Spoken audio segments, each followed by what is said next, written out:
going on, guys? Welcome back to the channel, and today I'm going to be talking about a spoiler-free review of the new MCU movie, the 31st movie in the MCU, Ant-Man and the Wasp, Quantumania. Superhero duo Scott Lang and Hope Van Dyne, together with Hope's parents Hank Pym and Janet Van Dyne, find themselves exploring the quantum realm, interacting with strange new creatures, and embarking on an adventure that will push them beyond the limits of what they thought was possible. I've liked every Marvel Cinematic Universe to an extent. At this point in time, I haven't given a Marvel Cinematic Universe movie below a 3 on my letterbox, even the mediocre ones, because there's always a saving grace for those movies, like Thor the Dark World. Loki saves that movie. The Incredible Hulk, Emil Blonsky saves that movie. Iron Man 2, Sam Rockwell saves that movie. Black Widow, Florence Pugh, Scarlett Johansson, David Harbour, Rachel Weisz, they all save that movie. So it's going to come as a shocker to a lot of people when I say that this is the first one in 15 years and in 31 movies that I'm giving below a 3. That's not to say Ant-Man and the Wasp Quantumania is a bad movie. There's still plenty to like here, and I'll talk about the things that I liked first. And again, these are spoiler-free thoughts. I will have a spoiler review coming out very soon, but I will get into my positives first, and then I'll get into the negatives, because I am legitimately split right down the middle for the first time in the history of the Marvel Cinematic Universe, in my 29 years of existence. I know, I never thought the day would happen, but here we go. What I really liked or loved about Quantumania, Jonathan Majors, man, as Kang the Conqueror. He's been getting a lot of praise, and the dude earns it. Kang the Conqueror is a menace. He is a force to be reckoned with. Jonathan Majors makes a statement as Kang in this movie. Kang himself makes a statement in this movie. Maybe the plot surrounding him, I'll talk about that later. Him as a character, the future implications of what Kang can do in the MCU and where this potential thing could lead completely blew my mind. There's instances where he's hurting other characters. I'm just like, well, shit, like, yeah, man, he is a force to be reckoned with. Damn, I don't want to get on his bad side. I don't even want to try and go up against Kang the Conqueror. I remember when that happened, I also said, how are they going to beat this guy in this movie, at least in this movie? Because we know Kang is coming back. I mean, Jonathan Majors played the other variant of him as He Who Remains in Loki, and now he's back as this variant as Kang.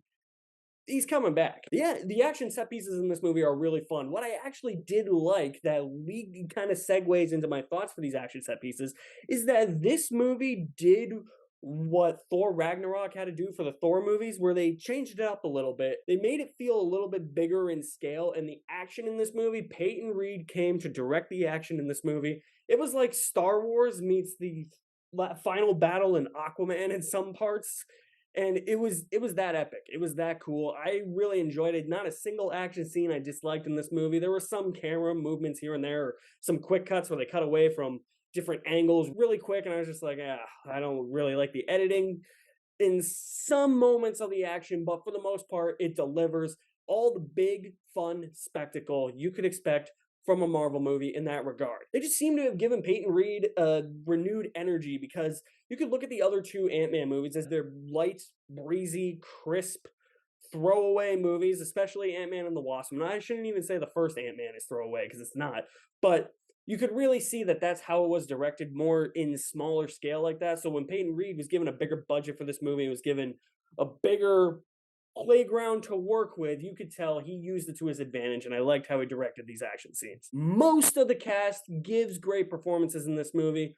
Paul Rudd is as charming as he always is. Michael Douglas is great as Hank Pym once again. The real scene stealer for me on the hero side was Michelle Pfeiffer. She really had moments to shine in this movie, and I'm glad she got those moments. I wish she had a few more. Like, I wish she had a few more action sequences in this movie, that we got to see her a little bit more in action. But what we get of her and how she's kind of leading the group at some points, I really like that. I liked how they really stepped her up as a character a little bit. And she seems like, spoilers for what my negatives of the movie are going to be, she seemed like the only character at times in this movie other than Kang. MODOK, I'm split right down the middle of MODOK. I know there's some people that say they loved him, they hated him.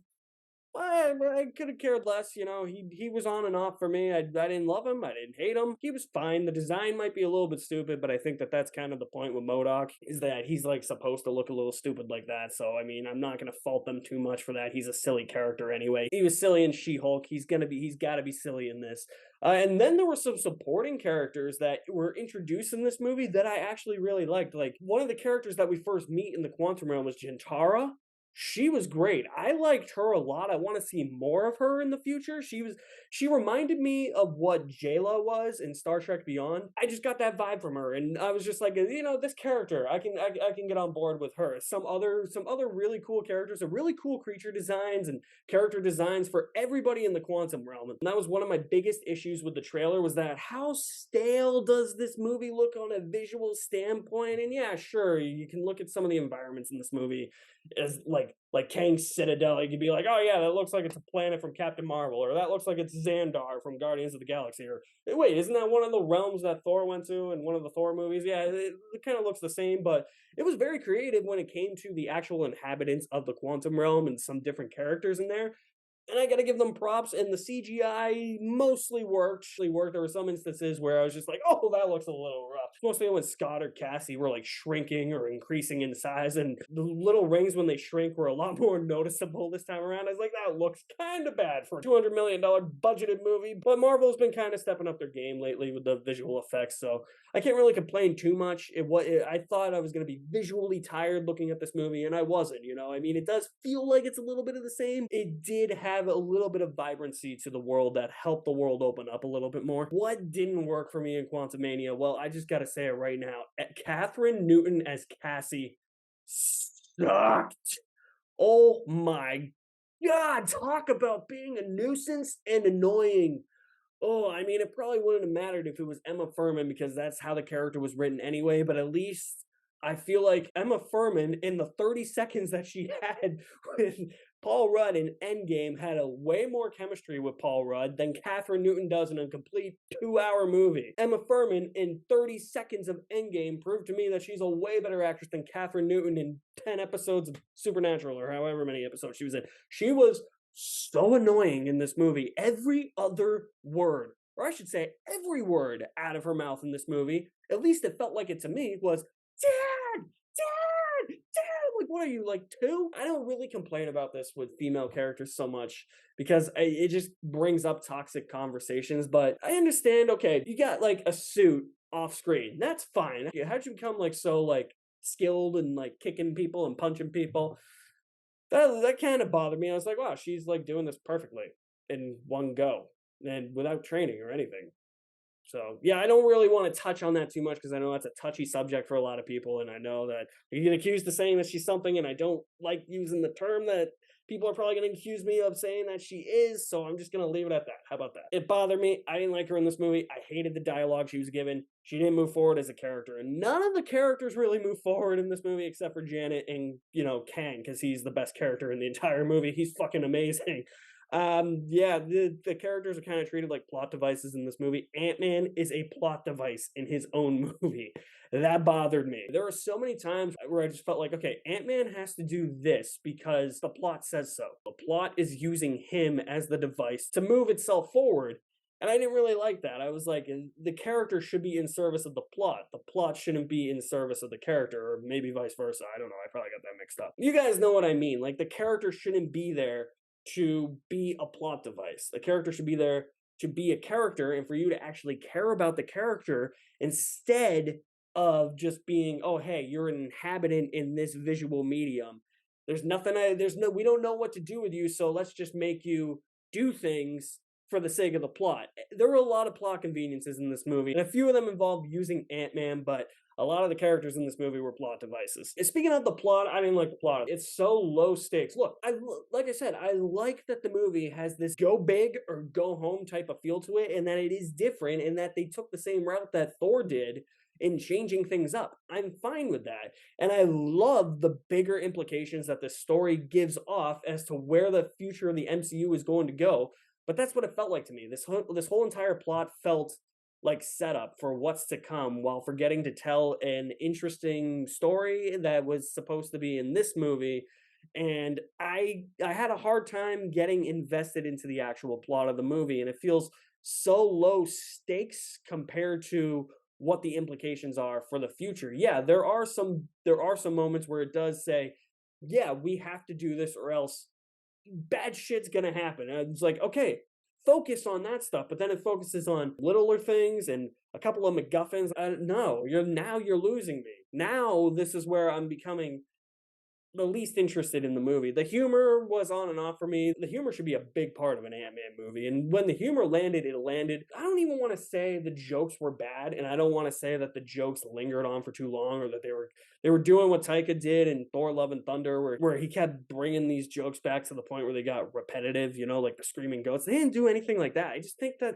some of the humor was dry, and I guess that's because like I'm not a big Rick and Morty fan. The writer of the movie has written episodes for Rick and Morty, and it's that type of humor. I guess that's at least that's the feeling that I'm getting. So I guess if you're a big Rick and Morty fan, you'll probably laugh your ass off watching this movie. But for me, there were moments where it worked. There were moments where it didn't. I did appreciate that it because it was trying to do something different and it's trying to have bigger implications for big stakes in the future of the MCU. It did take itself a little bit seriously, but it did conflict a little bit. But I think my biggest problem with this is that when it comes to the plot, it's all expository dialogue. There is literally a 6-minute scene where Janet explains what happened to her in the quantum realm and who Kang is. I'm like, 5 minutes later, I'm like, oh my God, we're still here? She's still talking? Like, oh, God, that's almost every scene. I hate the structure of this movie too. It is such a mess. The first 30 minutes, it's really evident until Kang shows up. When Kang shows up, I'm like, okay, now I'm hooked. Plot kind of, but like Kang's on screen. I gotta watch Kang. He's awesome. But in those first 30 to 40 minutes, it's like everybody's trying to ask Janet. It's like, what happened down there? Like, who'd you meet? Like, what are you talking about? You